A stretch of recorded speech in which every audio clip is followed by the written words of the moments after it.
Hey, did you watch the finish of the Tour de France Femmes? I did, and it was one of the best finishes in Tour de France history. The thing that made it so exciting was how close it was. Kasia Niewiadoma, she beat Demi Vollering by only 4 seconds. Before that, the closest finish ever was 8 seconds when Greg LeMond beat Laurent Fignon back in 1989. Now that that's been eclipsed, I'm feeling a bit nostalgic, maybe a bit old, so I think this is a good time to take a look at Greg LeMond's Bottecchia Kronostrada that he used to win the 1989 Tour de France.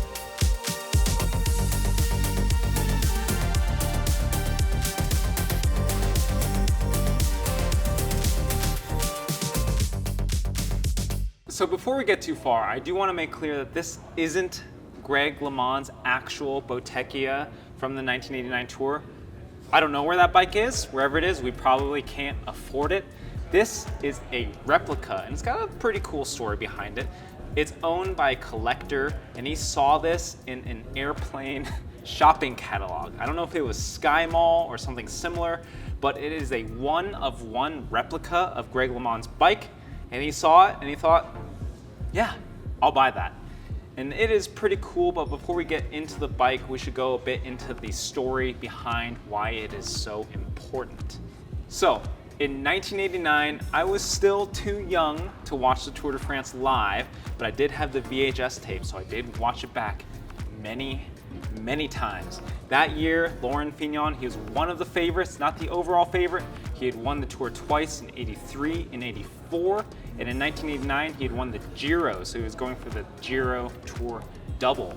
In 1989, Greg LeMond wasn't one of the favorites, even though he won the Tour in '86, because he was still recovering from getting shot in a hunting accident in 1987.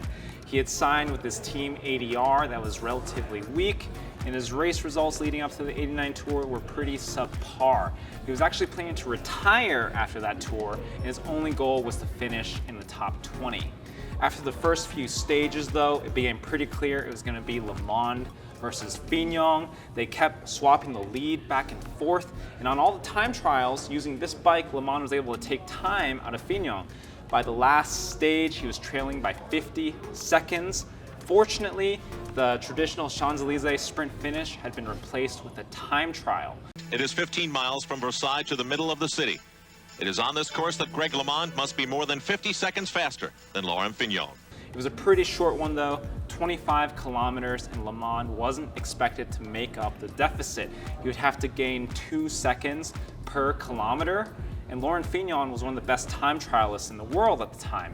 However, LeMond had a secret weapon that is this bike, and he had these Scott aerobars and a Giro aero helmet. He had aerodynamics on his side. He had spent the winter wind tunnel testing, perfecting his riding position. So Greg LeMond was all in on aerodynamics, and at the time, these devices, the aerobars, the aero helmets, they were pretty novel, and a lot of his critics, they thought they were pretty ugly, unnecessary, maybe even dangerous or illegal, but that didn't stop him.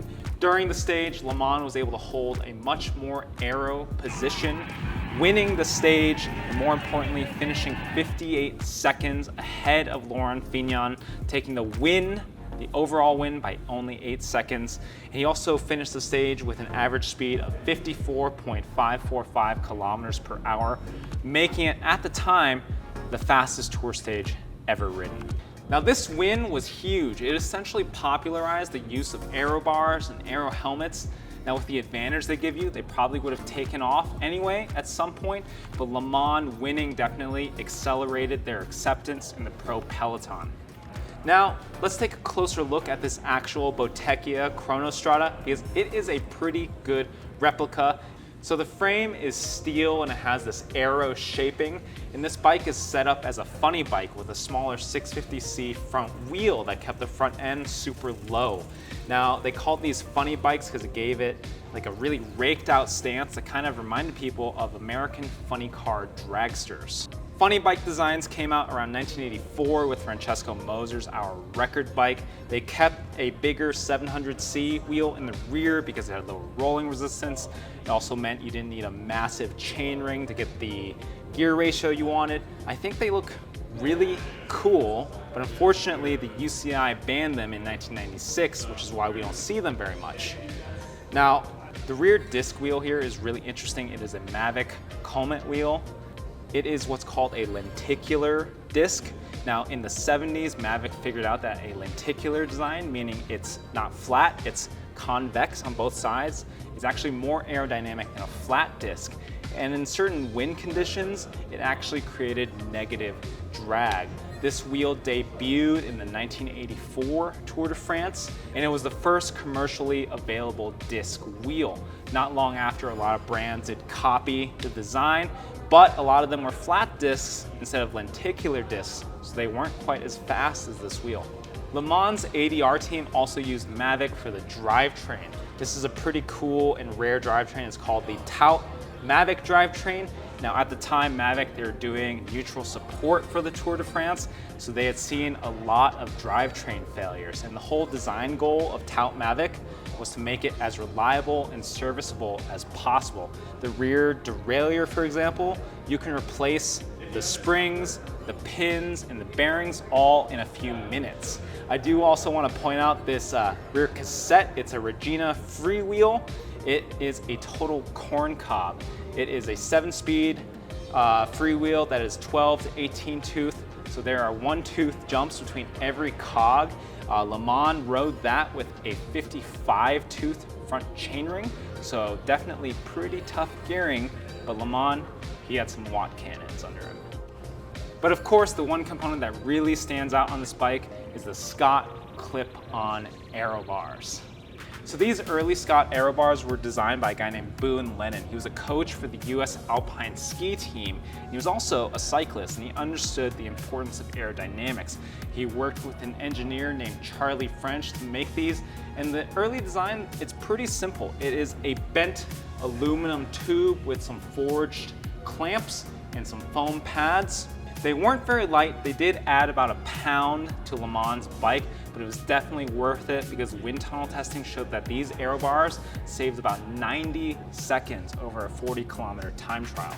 If aerobars were so fast, why was LeMond the only one running them at the 1989 Tour?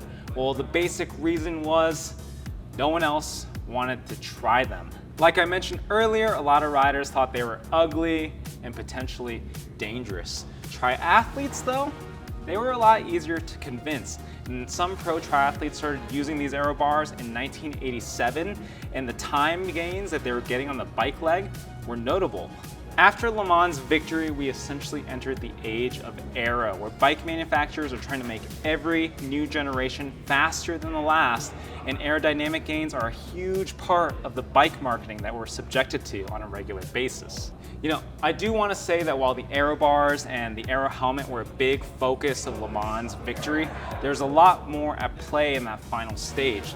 Laurent Fignon, he was dealing with saddle sores. He also arrived late to the start, which definitely affected his performance. LeMond also did say he had a mental advantage going into that final stage. He had nothing to lose. And before the final stage, Fignon actually congratulated him on his second place. And LeMond said that was the moment that he lost because he was too confident and too relaxed. Oh, I'll be ready for Sunday. Yeah? I'm going to give it my all, and it's still possible to win. It's still possible. It's going to be hard, but if I have a very good day and he has a bad day, go in my favor. LeMond, he went out guns blazing. He told his team car not to give him time checks because he was going to go all out the entire way.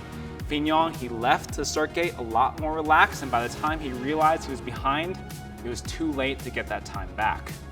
I think in the end, the saddest part of the story, other than these tubular tires that don't hold air anymore, is that Laurent Fignon, he never got over that 1989 loss. He wrote about this in his autobiography. There's this moment where a fan recognized him and he's like, I know you. You're the guy who lost the Tour by 8 seconds. And he goes, no, I'm the guy who won the Tour twice.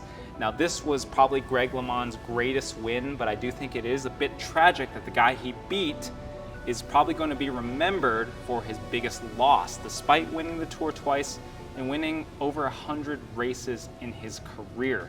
It's drama like this, though, that makes me love cycling so much, and this bike definitely was the centerpiece of one of the greatest duels in cycling history. Before we wrap up, I do want to thank Andy Ames for sharing with us this awesome Bottecchia Kronostrada replica. If you have a vintage find, please share it with us too. And don't forget to like and subscribe, and I'll see you next time.